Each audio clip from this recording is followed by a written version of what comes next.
Hello everyone, today we will discuss lesson number first, civics, and keep it continue. Last day we discussed about the importance of constitution.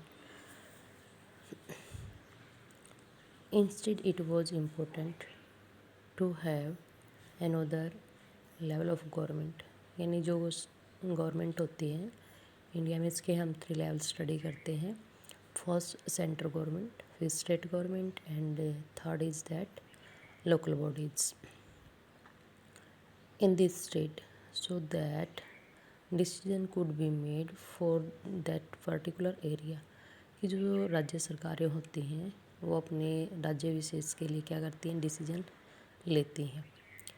अब जैसे कि कोविड-19 है तो हर state की अपनी जिम्मेदारी है कि वो अपने स्टेट में किस प्रकार से लोगों को ट्रीट करे. While each state in India enjoy autonomy in exercise power on certain issues, कि भारत में जितने भी राज्य हैं सभी को अपनी अलग से पावर है, तो उन पावर्स का वो अपने लिए, अपने विशेष राज्य के लिए प्रयोग कर सकते हैं. Subject of national concern requires that of all the state follow the law of the central government. अगर कोई विषय ऐसा है जो राष्ट्रीय स्तर का है तो इसके लिए जो हमारी केंद्रीय सरकार है वो जो नियम बनाएगी वही लागू होंगे और हर स्टेट गवर्नमेंट को उनको मानना होता है. The constitution contain list that detail the issues that is tyre. तो जो हमारी संविधान है उसमें जो गवर्नमेंट है, सेंट्रल, स्टेट, इन सभी की डिटेल्स राइट की गई हैं कि किस प्रकार के जो विषय हैं सेंट्रल गवर्नमेंट के अंडर में आएंगे और कौन से स्टेट गवर्नमेंट के अंडर में आएंगे. A government can make law on, तो गवर्नमेंट उन पर क्या बनाती है, नियम बनाती है. In addition the constitution also specific where each tier of government can get the money from for the work that it does. या इसी प्रकार से जो हमारी सरकार होती है, central government and state government, इनको जो पैसे मिलते हैं बाय टैक्सेस, टैक्स के माध्यम से इनकम टैक्स हो सकता है या फिर अदर्स प्रॉपर्टी पर लगने वाला, इससे जो पैसे मिलते हैं सरकार को उनका प्रयोग पब्लिक वर्क करने में लगाती हैं. Under federalism the state are not merely agent of the federal government. जो फेडरल गवर्नमेंट है ये संघीय सरकार होती है और भारत में फेडरलिज्म को फॉलो किया जाता है. तो यहाँ पर जो स्टेट गवर्नमेंट होती है ये उसके एक एजेंट के रूप में नहीं है, but draw their authority from the constitution as well. लेकिन इसकी अलग से पावर्स किस में दी गई हैं, हमारे कॉन्स्टिट्यूशन में, जिसमें all person in India are govern by laws and policies made by each of this level of government.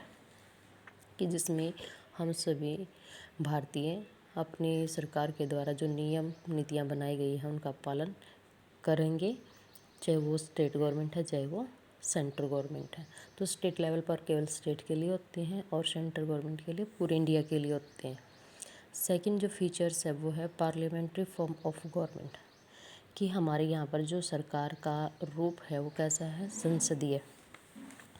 The different type of government that you just read about consist of representative who are elected by people. जैसे कि हम बोलते हैं MP MLAs, ये हमारे क्या होते हैं, रिप्रेजेंटेटिव होते हैं जो चुनाव के द्वारा हम चुनते हैं. Your class 7th book begin with the story of Kanta who was standing in line to vote during an election. जिसमें पहले लेसन में कौन थी, कांता, और वो लाइन में खड़ी होती हैं जबकि वो एक पुअर होती हैं. तो वहाँ पर राइट टू वोट जो है वो इक्वलिटी को रिप्रेजेंट करता है, कि किसी भी आधार पर किसी के साथ कोई डिस्क्रिमिनेशन नहीं होगा, राइट टू वोट सभी को मिला है. The constitution of India guarantee universal adult suffrage for all citizen, कि जो भारतीय संविधान है वो इस चीज़ की गारंटी देता है कि सार्वभौमिक वयस्क मताधिकार सभी को मिलेगा जो भारतीय नागरिक है. When they were making the constitution, the member of the Constituent Assembly felt that the freedom struggle had prepared the masses for universal adult suffrage, and that this would help encourage a democratic mindset and break the clutch of traditional caste, class and gender heritage। जो भारतीय संविधान बनाया, जिससे विधानसभा ने, तो उन्होंने ये भी महसूस किया कि भारतीय आज़ादी के लिए कोई एक व्यक्ति ने काम नहीं किया, बहुत ही ज़्यादा लोगों ने अपना जीवन जो है बलिदान किया। तो हमें जो आज़ादी मिली है उसमें सभी व्यक्तियों को राइट टू वोट मिले, जिसमें लोकतंत्र को मजबूत बनाया जा सकता है, लोगों के दिल और दिमाग में लोकतंत्र को सेटअप किया जा सकता है। और जो हमारी परंपराएं हैं, जाति धर्म क्लास यानी अमीर और गरीब के आधार पर बॉयज़ गर्ल्स, इनको ख़त्म किया जा सकता है। This mean that the people of India have a direct role in electing their representative. इस प्रकार से हम सभी का अपने प्रतिनिधि चुनने में प्रत्यक्ष रूप से भूमिका होती है। Also every citizen of country irrespective of his और सोशल बैकग्राउंड, चाहे हम किसी भी धर्म जाति सामाजिक बैकग्राउंड से हैं, also can consist in election में क्या करते हैं, participate. This representative are accountable to people, और ये हमारे जो प्रतिनिधि हैं ये हमारे लिए आंसर दे होते हैं। जब जनता पूछती है तो अपने MP MLA से ही वो जवाब मांगती है। You will read more about the representation is crucial to democratic functioning।